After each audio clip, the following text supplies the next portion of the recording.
काला करने वालों को 100 रुपए का इनाम। शास्त्री को उचक्का बताने पर भड़का हिंदू संगठन, कांग्रेस नेता को दी बड़ी चेतावनी। बागेश्वर धाम के पीठाधीश्वर धीरेन्द्र के शास्त्री को उचक्का बताने वाले बयान पर हिंदू संगठन भड़क उठा।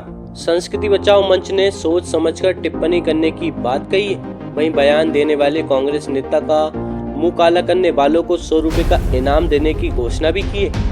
हिंदू संगठन ने कांग्रेस मीडिया विभाग के अध्यक्ष मुकेश नायक का मुंह काला करने पर इनाम घोषित किया है। संस्कृति बचाओ मंच के संयोजक चंद्रशेखर तिवारी ने कहा कि पंडित धीरेन्द्र शास्त्री सनातनियों के पदवायक हैं। चेतावनी देते हुए कहा कि हिंदू धर्म गुरु के बारे में सोच समझकर टिप्पणी करें। वहीं मुकेश नायक का मुंह काला करने वालों को 100 रुपए का इनाम देने की बात भी सामने आई है। आपको बता दें कि मंगलवार 18 फरवरी को कांग्रेस के मीडिया विभाग के अध्यक्ष मुकेश नायक के बिगड़े बोल सामने आए थे। उन्होंने धीरेन्द्र शास्त्री को उचक्का बताया था। मुकेश ने कहा कि बागेश्वर धाम के पीठाधीश्वर कहते हैं कि भगवान राम के 5 बाप थे। धीरेन्द्र को कथा करने का ज्ञान नहीं है। सनातन धर्म के बारे में उन्हें कुछ पता है कि नहीं। वो जिस तरह की भागवतें बोल रहे हैं बिल्कुल बचकानी है। इसको बुंदेलखंडी में कहा जाता है उचक्का। उचक्का 18,000 श्लोकों का ग्रंथ है। जिस तरीके से वो भागवत बोलते हैं मुझे बहुत शर्म आती है कि हमारे धर्म ग्रंथों, हमारी परंपराओं और हमारी ऋषि परंपरा की जो देन है उसका ये ऐसा मजाक उड़ाते हैं, मजमा लगा के हजारों लोगों को सामने बिठा के जिस तरीके से इन ग्रंथों की वो व्याख्या करते हैं हंसी आती है। ना तो इस बागेश्वर धाम वाले बाबा को रामचरितमानस का ज्ञान है, ना भागवत का ज्ञान है, ना इसको वैदिक परंपरा का ज्ञान है। वैदिक जो वांग्मय है, ये वैदिक वांग्मय आप जानते हैं क्या है?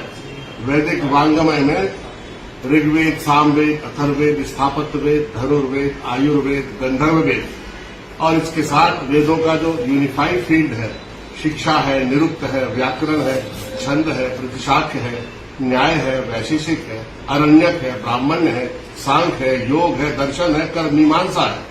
इस और ज्योतिषवती प्रज्ञा को भी 27वां स्थान वैदिक वांग्मय में हमारी आज की ऋषि परंपरा के लोगों ने दिया है। क्या ज्ञान है उनको इन सब विषयों का? चिल्लाते फिरते हैं सनातन धर्म, सनातन धर्म। अभी लोगों की मृत्यु हो गई, उसका उपहास कर रहा था ये इलाहाबाद में कि इनको मोक्ष मिलेगा। अरे तुम आ जाओ, तुम और तुम्हारे पिताजी को वहां ढकेल के मोक्ष दे देते हैं। व्यवस्था करने की बजाय, लोगों की मदद करने की बजाय, लोगों की सहायता करने की बजाय आप उनका उपहास उड़ा रहे हो, मजाक उड़ा रहे हो। इनको कोई ज्ञान नहीं है। और आज के समय में जो धर्म का अंधानुकरण है ये इसके मूर्तिमंत रूप है धर्म के अंधेपन के। ये वो लोग हैं जो पर्चे मर्चे लिख के छोटी मोटी सिद्धियों को लोगों के सामने रखकर लोगों की आंखों में धूल झोंकते हैं, धार्मिक आस्थाओं का दोहन करते हैं, धर्म को राजनीति का औजार बना रहे हैं और प्रच्छन्न सांप्रदायिकता को भारत में प्रोत्साहन दे रहे हैं। मैं चुनौती देता हूं बागेश्वर धाम को कि वो मंच लगा ले। मैं एक पूर्ण राजनीतिक व्यक्ति नहीं हूं, मौलिक रूप से मैं आध्यात्मिक व्यक्ति हूं और सनातन धर्म, संस्कृति और परंपरा से जुड़ा हुआ हूं। वो मंच लगा ले रामचरितमानस पर, भागवत पर, गीता पर, पूरे वैदिक वांग्मय पर, जिस विषय पर उन्हें चर्चा करना हो। अगर मेरी चर्चा में के प्रश्नों का उन्होंने जवाब दिया तो उसी मंच से अपना सिर मुड़वाकर मैं राजनीति से संन्यास ले लूंगा। नहीं तो उनको अपना मुंडन कराना पड़ेगा और राजनीति की जो राजनीतिक क्षेत्र में जो आध्यात्म की आड़ लेके जो बकबक कर रहे हैं वो है ना, उसको छोड़ना पड़ेगा। पर एक और महत्वपूर्ण सवाल है, कई कांग्रेस के जो वरिष्ठ नेता हैं वे भी तो बाबा बागेश्वर धाम जाते हैं पंडित धीरेन्द्र शास्त्री से आशीर्वाद। नेता इतना दया का पात्र है कि नेता जैसे ही देखता है कि किसी व्यक्ति के पास भीड़ भाड़ लग रही है तो उसको लगता है ये हमारे वोट है। सच कहने की क्षमता उसकी खत्म हो जाती है और उस भीड़ का वो उपयोग करना चाहता है और इसी अंधानु धर्मांधता से प्रेरित होकर वो भी उनके पास जा रहे हैं। उनकी भी मैं आलोचना करता हूं।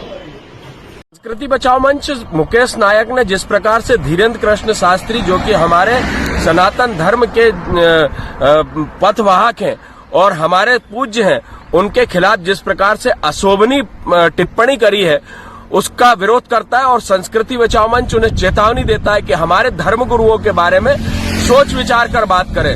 साथ ही संस्कृति बचाओ मंच लोगों से मांग करता है कि जो भी उनका मुंह काला करेगा या उनके मुंह पर कालिक फेंकेगा उसे 100 रुपए का इनाम दिया जाएगा। आप सोच रहे होंगे 100 रुपए का इनाम, क्या मैं ज्यादा इनाम नहीं दे सकता? लेकिन जिसकी जैसी औकात हो, जिस प्रकार की उसकी मानसिकता हो, उस औकात के हिसाब से ही उसका इनाम घोषित किया जाता है। 100 रुपए का इनाम किसी को भी मैं प्रदान करूंगा, बाकी उसका सम्मान मंचों से करूंगा जो उनका मुंह काला करेगा।